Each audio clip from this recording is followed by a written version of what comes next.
This clip is brought to you by SaveWithConrad.com.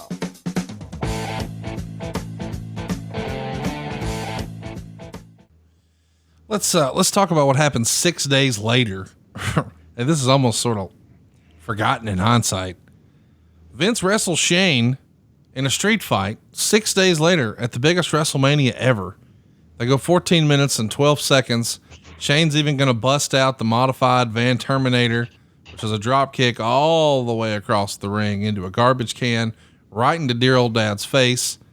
And as crazy as a spot as that is, and all the other physicality, you know, there's a lot of potatoes in here, and you start to see mouses show up on their each other's eyes, and there's kendo sticks. And the biggest pop was when Linda simply stood up.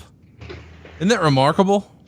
Yes, it was so good. Yeah. And it was just, that's why I say, you know, it's like people say, oh, Linda, you know, was the odd one out. And you look at throughout that storyline, which was a crazy storyline that can never be replicated, hopefully, ever. Standing up out of a wheelchair got one of the biggest pops of the entire night. When the show is over, or not the show, but the match is over, and Shane's in the back, and Linda and Stephanie and Vince. I mean, the year prior, the whole McMahon in every corner thing was just sort of there. But here in 2001, this feels like a home run. Was it not? It was just classic, man. It was beautiful culmination, a great ending to the story. And I think a little bit of relief because it got pulled off as well as it did. I also want to mention at Backlash, McMahon debuts his new theme song, Here Comes the Money. And it's in a last man standing match. Here comes the money, money, money, money, money, money, money, money. That's all I know. Well, there were some changes probably needed for this invasion angle. We know it's going to culminate at Survivor Series. Ultimately, the WWF wins. Yay. The following night on Raw, Vince publicly fires both Shane and Stephanie. Shane's going to take it in stride, admitting he lost to a better man. But of course, Stephanie's going to plead with her father before being forcibly removed. What's Shane think of the invasion angle? I mean, it had to be frustrating because on paper, it seems like a dream scenario. And then in execution, it's, well, more like a nightmare. We were all I think we were all frustrated because no different than the audience that is looking at this. The audience looks at it and says, okay, hey, you got WCW. Well, you got Goldberg, you got Nash, you got Hall, you got Hogan, you got all these guys that were not a part of the deal.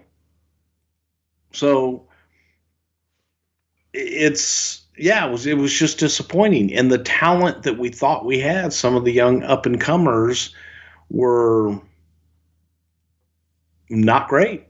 Right. So it was a disappointing time overall for everybody. Let's talk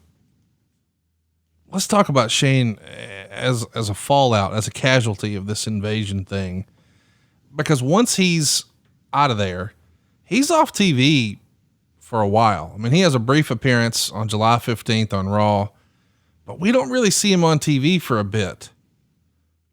As a friend of ours would say, what's up with that? Like, is this just one of those creative had nothing for him? Was he hurting?